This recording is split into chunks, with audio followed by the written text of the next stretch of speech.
అరే సికింద్రాబాద్ కల్చరు సంస్కృతి అక్కడ ఒక చరిత్ర ఉన్నది.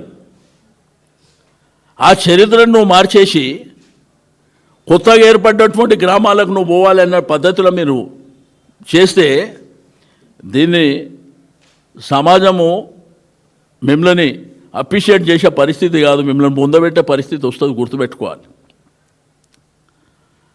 నిన్న శ్రవణ్ గారు శాసన మండలిలో చాలా డీటెయిల్గా చెప్పిండు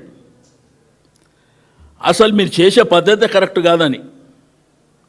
ఎవరైనా గూగుల్ మ్యాప్లో చూసి నీకు సిస్టమ్ని అంతా మార్చేస్తామని అంటే ప్రజల మనోభావాలతో మీరు ఆడుకుంటారా? ఏమి ఇష్టం ఉన్నట్టు మీరు చేసుకునే హక్కు మీకు ఉన్నదా?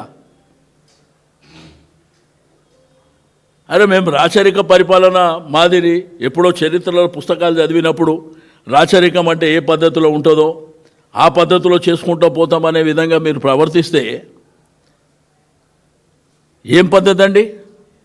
అసెంబ్లీలో అదే పద్ధతి. 5 మంది ఎమ్మెల్యేలు ఉంటే 5 మందికి ఆ రోజు అవకాశం ఇచ్చినాం మేము. అంటే ఇక్కడ శాసనసభ అంటే మీ మీ మీ ఆస్తియా? మీ గాంధీ భవనా? ఏమి ఇష్టం ఉన్నట్టు చేసుకోనీకే?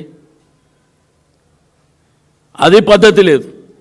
ఇంత పెద్ద గ్రేటర్ హైదరాబాద్ని మీ ఇష్టం ఉన్నట్టు డివిజన్లు కానీ అక్కడ ప్రజలతోని సంబంధాలు లేకుండా గూగుల్ మ్యాప్ ముంగట పెట్టుకొని నువ్వు గీసుకుంటా పోతే ఏం పద్ధతి అది?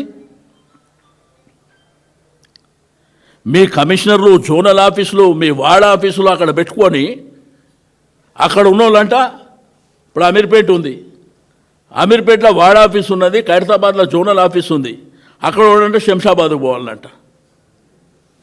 ఏం పద్ధతి అది? అక్కడ ప్రజలకు పరిపాలనా సౌలభ్యం కోసం కేసీఆర్ గారు ప్లాన్ చేశారు ఆ రోజు.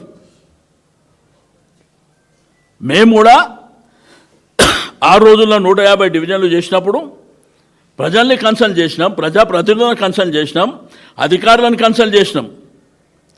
మీరేంది మీ ఇష్టం ఉన్నట్టు చేసుకోనికే?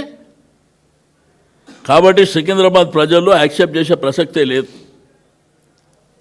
సేమ్ టైం అన్ని నియోజకవర్గాలలో ఎక్కడెక్కడైతే డీలిమిటేషన్ అని చెప్పినరో ఇష్టం ఉన్నట్టు చేసేసారు. పద్ధతి లేదు, పాడు లేదు. కనీసం మేయర్కు తెలియదానండి. నేను కౌన్సిల్లో ఆన్ రికార్డ్ మేయర్ గారిని గుండె మీద చేసుకొని చెప్పండి మీకు తెలుసా అంటే ఆమె ఓపెన్ ఆన్ రికార్డులే చెప్పింది, అన్న నాకు కూడా తెలియదు అని చెప్పి. మరి ఏం పద్ధతి ఇది? కాబట్టి దీని మీద సీరియస్గా మేము పోరాటం చేయబోతున్నాం. వదిలిపెట్టే ప్రభుత్వం దిగి రావాలి. సికింద్రాబాద్ లష్కర్ కార్పొరేషన్ అనేది ఉండాలి. అంతవరకు మా పోరాటం ఆగదు. సికింద్రాబాద్ కార్పొరేషన్ అడుగుతున్నాం. అల్టిమేట్గా జిల్లా వస్తుంది. సికింద్రాబాద్ కార్పొరేషన్ కావాలని డిమాండ్ చేస్తున్నాం. మా ప్రాంత ప్రజలు మా ట్యాక్సులు అక్కర్లేదా? మా ట్యాక్సులతోటి మా ప్రాంతాన్ని డెవలప్మెంట్ చేయకుండా ఇతర ప్రాంతాలకు మీరు తరలించే ప్రయత్నం చేస్తే కూడా వదిలిపెట్టే సమస్య లేదు. దానికి హిస్టారికల్ చరిత్ర ఉన్నది. అక్కడ కార్పొరేషన్ ఆల్రెడీ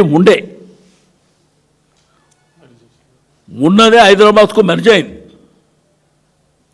మీరు ఈ ప్రక్రియ చేసేటప్పుడు ఇప్పుడు నువ్వు విస్తారంగా హైదరాబాద్ బాగా విస్తరిస్తుంది మేము చేసుకుంటామంటే మాకేం అబ్జెక్షన్ లేదు. మీరు ఉన్న చరిత్రనే రూపుమాపుతామంటే మాత్రం ఎట్టి పరిస్థితిలో వదిలిపెట్టే సమస్య లేదు.